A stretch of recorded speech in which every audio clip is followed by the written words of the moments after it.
Good morning. I'm here in the market garden this morning, trying not to get eaten alive by black flies, who are also up early this morning. As you can see, they're swarming around my net here. So we did a little work on the market garden this weekend, and it's finally ready for planting. So today is going to be my first official day of planting in the market garden, and I'm very excited. I've got a whole pile of plant starts in the greenhouse in trays ready to go in. We just had to wait for the soil to dry out.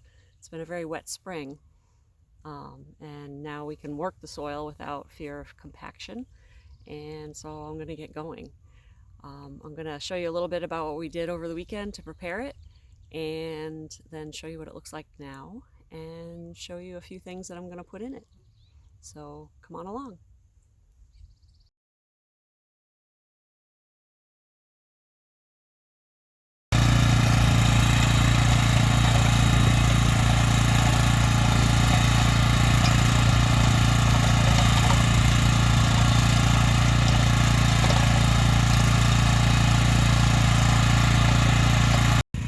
And you can see how the rotary plow makes a nice aisleway and tosses the dirt on the aisle to the right of it. Now the row has a fresh topping of dirt over all of the amendments that I just put on, and we'll come back with the harrow and mix it all together.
I always love this time of year because the market garden is completely clean, no weeds, fresh soil, new amendments, just a completely blank slate, and a garden full of possibilities, as I like to call it. There's just so much that's going to be grown here this season. So many things have been grown here in past seasons. So it's always exciting to look at this garden like this, with nothing in it, and imagine. So this market garden is set up using the principles of Elliott Coleman and J.M. Fortier for market gardening, which means 30-inch wide, roughly, 30-inch wide rows and 18-inch wide aisleways. Right now, it's not exactly 30 and 18. It's more like 32 and 16, or a little bit smaller, but the general idea is 30-inch wide beds and an aisleway wide enough that you can crouch down in it and work in an aisle, in a row, and not, fall into the aisle behind you. And it's worked out really well. It's workable with hand tools. It's people-sized instead of equipment-sized. So I have 24 rows that are approximately 90 feet long, 85, 90 feet long. It's not quite square. and it offers an incredible amount of space to grow vegetables. So first step in the market garden in spring is I number all the rows. I have 24 rows, and I make a garden plan each year where I'm going to put everything. And so it's helpful to have the rows numbered, so when I've got a tray of lettuce in my hand, I can look at the plan and say, okay, lettuce goes in row 10, and walk out to the garden and just find row 10, rather than counting every single time that I need to do something in a particular row. So made these up. These have lasted a few seasons. I'm missing a few. I have to make up a few, but I'm going to go put these in first.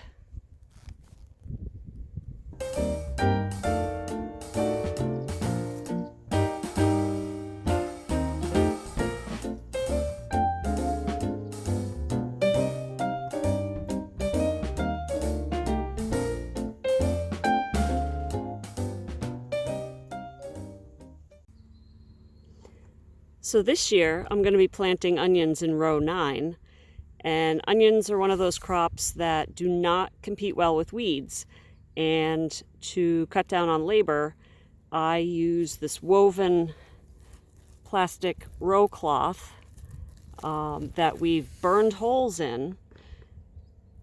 You can see the holes here, 4 across, and this way we can plant into the hole and the onion doesn't have to compete with weeds. It just makes life so much easier. And this plastic row cover can be reused an innumerable amount of times. So I think we're on our 5th year with this one piece, and it's still in good shape. You know, it's a little frayed at the edges, but we're reusing it, and we're going to continue to reuse it until it's, you know, absolutely falling apart. So again, a great time saver, labor saver, and gives onions a fighting chance against the weeds that, even though the bed looks pristine right now, are definitely going to be popping up in the next couple of weeks as the soil warms up and the sun continues to shine and rain falls. We're going to be fighting weeds constantly. So I'm going to lay this out on the row and pin it down.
So I'm inside the greenhouse right now. I will do a video about the greenhouse, how we built it, where we built it, and what we grow in it. But for now, I'll just give you a quick whirl. Yeah, there's the greenhouse. It's pretty full right now. But really I'm here to pick up these 2 trays, the red and yellow storage onions that I sowed back in February inside under grow lights, and then put them out here in the greenhouse with a heater sometime late February, and they've been growing here ever since, and they're itching to get outside. They're definitely very big and squished into their little cell trays, so we're going to liberate them and bring them down to the garden and put them in.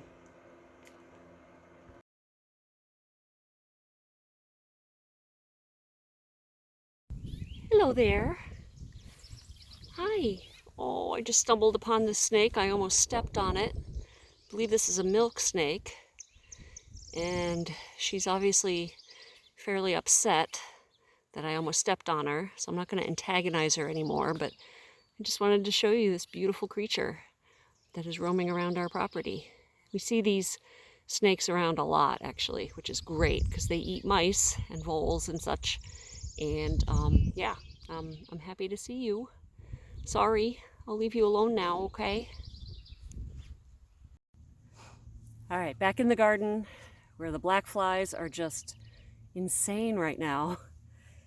I've got one of my onion trays here, and what I'm going to do now is just pull out each plug and drop it near a hole and empty out the tray, and then come back and plant them individually.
So, an hour or so later, plus a lunch break, because it's actually pretty hot out here in the sun, all the onions are planted.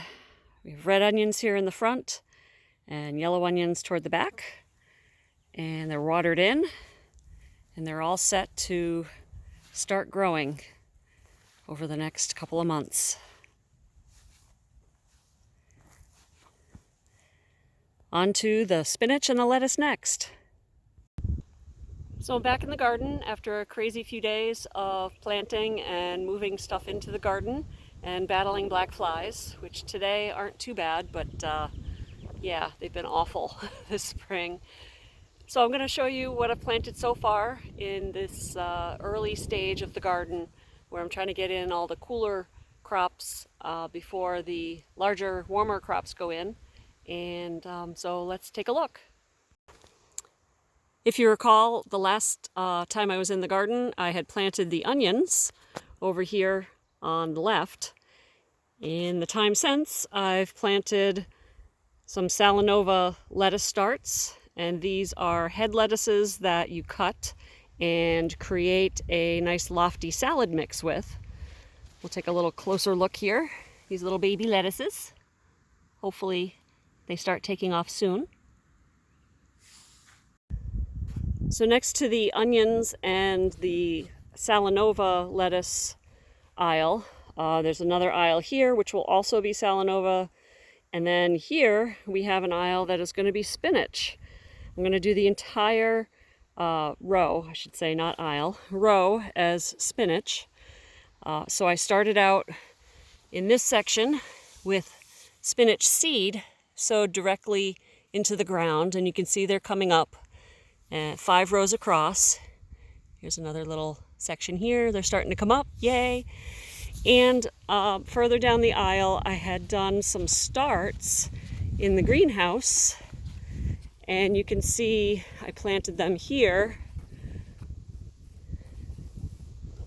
5 rows across. And then there's another section way at the end that's seeded again. Now this is where I, as the supposed planting expert, is supposed to say that, everything is going perfectly well and I'm, great at growing spinach. But the reality is I've always struggled with spinach and I haven't quite figured out why. I've done starts and I've done direct sown, and some years it's been great, other years it's been a total wash. Last year was pretty much a total wash. And I've tried different soil amendments, so I'm not really sure. So I keep trying.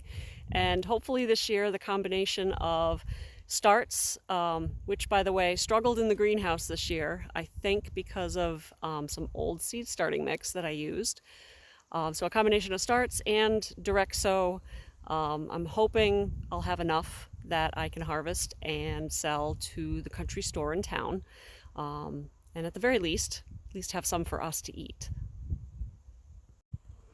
Now in the middle of these 4 rows of onions, salad, and spinach, you'll notice something else that popped up. These little sprinkler heads. Little spinner here. This is a sprinkler system called Fast and Fast from Dubois Agrinovation, and I'll put a link in the description. The company is great to work with. They designed an irrigation system for me when I first started as a market gardener, and I've just been using the bits and pieces that they had originally designed and moving them around each year. But this Fast and Fast set of sprinklers delivers a very fine spray over 4 aisles, or 4 rows wide, and it's great for greens, especially baby greens, and I'll show you that in the other aisles as well. And it just makes life so much easier. There's no way I'd be able to hand water these aisles efficiently.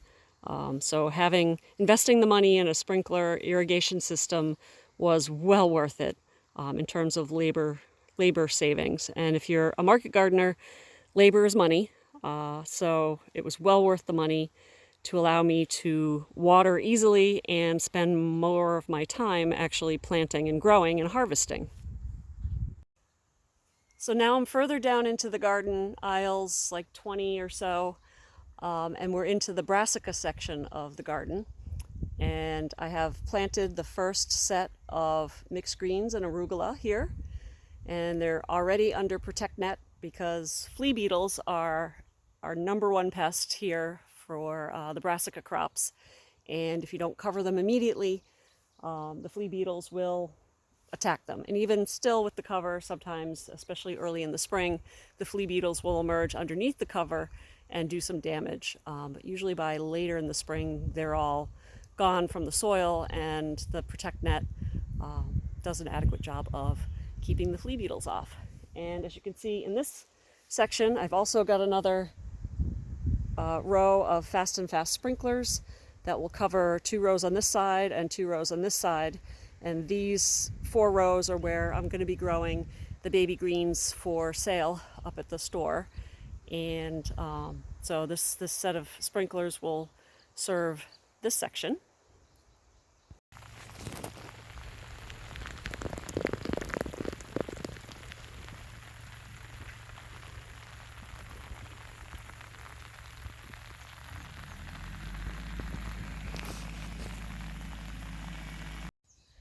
So as is typical of most of my days here on the farm, I set out to do one task and get derailed by something in the garden that needs to be fixed. And so then I go off and do that, and an hour later return to the original task at hand. So I had intended on continuing on with my video and have to stop because I remembered that I needed to do one important task. I had showed you this brassica row baby greens. As you can see, they're popped up and they look beautiful already. Yay! So excited. They're covered by ProtekNet, which is this very fine woven mesh row cover that allows heat to escape but keeps the flea beetles from attacking the greens. Well, the row cover that I had originally pulled out that was in the previous shot, when I got it down here and stretched it out and started putting rock bags on it, I realized that I hadn't inspected it prior, and it's full of holes. It's got some holes from last year, and yeah, I can't really use that on this because the flea beetles will find the holes and eat holes in all my greens. So I stopped and went up to the barn, got a new piece of row cover, and took the old one off, and now I'm going to spread this on the row. So yeah, back to work. And last but not least, I have 2 rows here at the very end, rows 23 and 24, that used to be in annual crop production, which are now going to be perennial crop rows. On the left, I have the rhubarb that I moved in a previous video. It's settling in nicely, and that's more than enough rhubarb for my needs. And then on the right, you'll see the asparagus also got moved, and it's settling in and has sprouted. I've decided not to take anything this year to allow the asparagus to settle in, and I still have some work to do in this bed. I got to get rid of this creeping grass. I've got to fertilize and heavily mulch it and just let it settle in, and hopefully next year we can start taking a little bit of asparagus for dinner. So that's the latest update from the market garden. It's still looking pretty bare at this point, but things are starting to pop up, and hopefully over the next couple of weeks I will be able to show you more stuff that pops up and gets planted and greens up, and it'll completely transform over the next few weeks. Maybe by then I will also be able to get rid of this stupid bug net. The black flies have been brutal this season. Anyway, thanks for joining me. Come back again for the next episode in the Garden Chronicles, and I look forward to bringing you more adventures from the farm. Bye.